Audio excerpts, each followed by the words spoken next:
I'm going to talk to you about some things I've learned in my journey. Most from experience, some of them I heard in passing, many of them I'm still practicing, but all of them I do believe are true.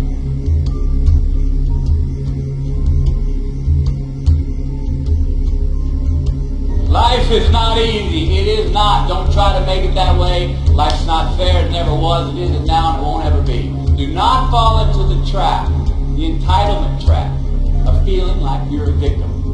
You are not. Get over it. Get on. So the question that we've got to ask ourselves is what success is to us, what success is to you. Is it more money? That's fine. I got nothing against money. Maybe it's a healthy family. Maybe it's a happy marriage. Maybe it's to help others, to be famous, to be spiritually sound, to leave the world a little bit better place than you found it. Continue to ask yourself that question. Now your answer may change over time, and that's fine. But do yourself this favor. Whatever your answer is, don't choose anything that will jeopardize yourself. Prioritize who you are, who you want to be, and don't spend time with anything that antagonizes your character. Be brave, take the hill, but first answer that question, what's my hill? So first, we have to define success for ourselves. And then, we have to put in the work to maintain it. Take that daily tally. Tend our garden. Keep the things that are important to us in good shape. Where you are not is as important as where you are. It is just as important where we are not as it is where we are. But the first step that leads to our identity in life is usually not, I know who I am. I know who I am. That's not the first step. The first step is usually, I know who I am not. Process of elimination. Defining ourselves by what we are not is the first step that leads us to really knowing who we are. You know that group of friends that you hang out with that they really might not bring out the best in you? You know, they gossip too much or kind of shady. They really aren't going to be there for you in a pinch. So how about that bar that we keep going to that we always seem to have the worst hangover from? Or that computer screen, right? The computer screen that keeps giving us an excuse not to get out of the house and engage with the world and get some real human interaction. How about that food that we keep eating? Stuff that tastes so good going down, makes us feel like crap the next week. We feel lethargic, we keep putting on weight. Well, those people, those places, those things, stop giving them your time and energy. Just don't go there. I mean, put them down. And when you do this, when you do put them down, when you quit going there, when you quit giving them your time, you inadvertently find yourself spending more time and in more places that are healthy for you, that bring you more joy. Why? Because you just eliminated the who's, the where's, the what's, and the when's that were keeping you from your identity. And trust me, too many options, I promise you, too many options will make it tiring of us all. Right, so get rid of the excess, the wasted time. Decrease your options. If you do this, you will have accidentally, almost innocently, put in front of you what is important to you by process of elimination.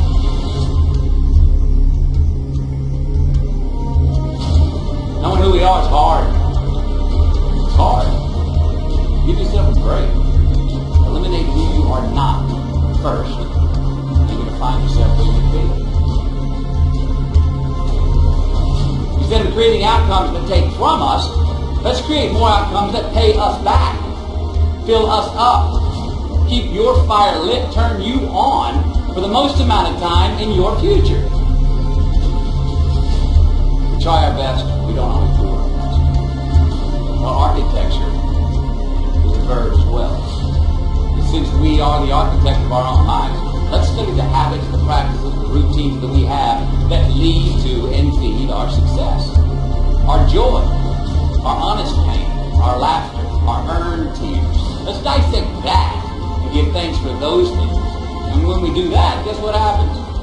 We get better at them. And we have more to dissect. Be discerning. Choose it because you want it. Do it because you want to.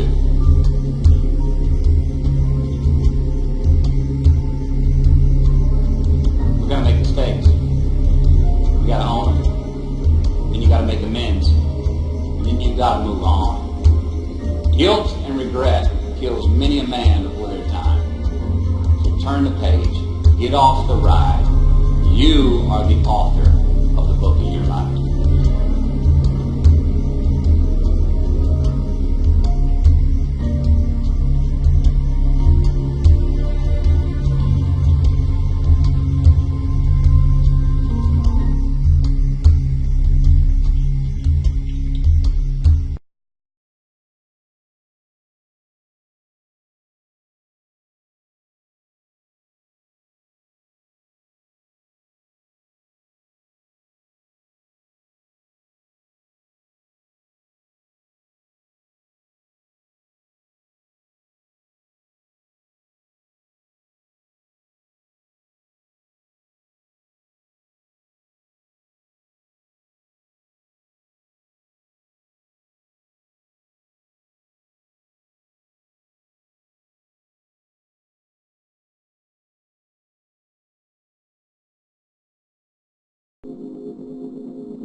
I'm going to talk to you about some things that I've learned in my journey.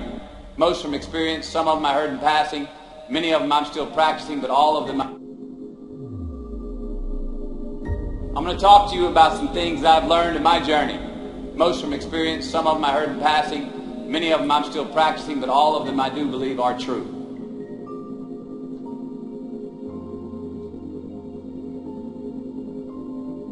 Life is not easy. It is not. Don't try to make it that way. Life's not fair. It never was. It isn't now, and it won't ever be. Do not fall into the trap, the entitlement trap, of feeling like you're a victim. You are not. Get over it and get on with it. So the question that we got to ask ourselves is what success is to us. What success is to you.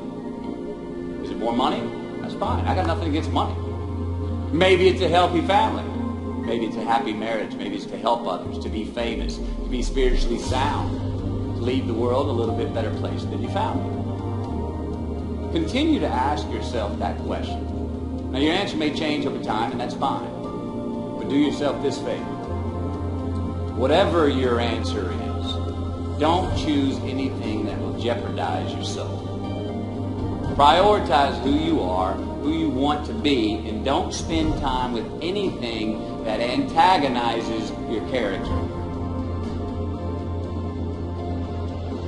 Be brave, take the hill, but first answer that question, what's my hill? So first, we have to define success for ourselves. And then, we have to put in the work to maintain it. Take that daily tally. Tend our garden. Keep the things that are important to us in good shape. Where you are not is as important as where you are. It is just as important where we are not as it is where we are. Look, the first step that leads to our identity in life is usually not, I know who I am. I know who I am. That's not the first step. The first step is usually, I know who I am not. Process of elimination. Defining ourselves by what we are not is the first step that leads us to really knowing who we are. You know that group of friends that you hang out with that really might not bring out the best in you? You know, they gossip too much or they're kind of shady. They really aren't going to be there for you in a pinch. Or how about that bar that we keep going to that we always seem to have the worst hangover from? Or that computer screen, right? The computer screen that keeps giving us an excuse not to get out of the house and engage with the world and get some real human interaction. Or how about that food that we keep eating? Stuff that tastes so good going down, it makes us feel like crap the next week. We feel lethargic and we keep putting on weight. Well, those people, those places, those things, stop giving them your time and energy. Just don't go there. I mean, put them down. And when you do this, when you do put them down, when you quit going there, when you quit giving them your time, you you inadvertently find yourself spending more time and in more places that are healthy for you, that bring you more joy. Why? Because you just eliminated the who's, the where's, the what's, and the when's that were keeping you from your identity. But trust me, too many options, I promise you, too many options will make a tyrant of us all. All right, so get rid of the excess, the wasted time. Decrease your options. If you do this, you will have accidentally, almost innocently, put in front of you what is important to you by process of elimination.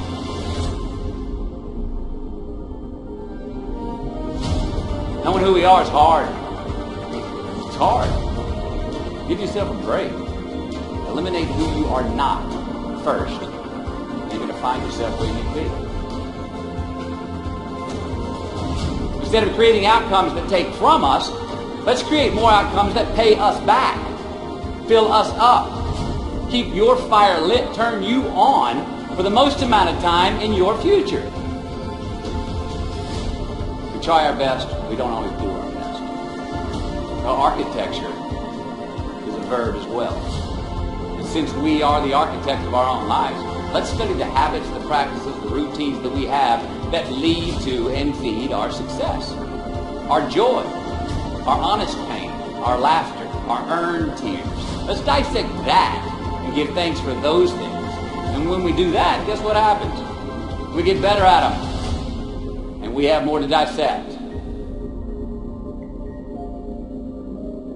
Be discerning. Choose it because you want it. Do it because you want to.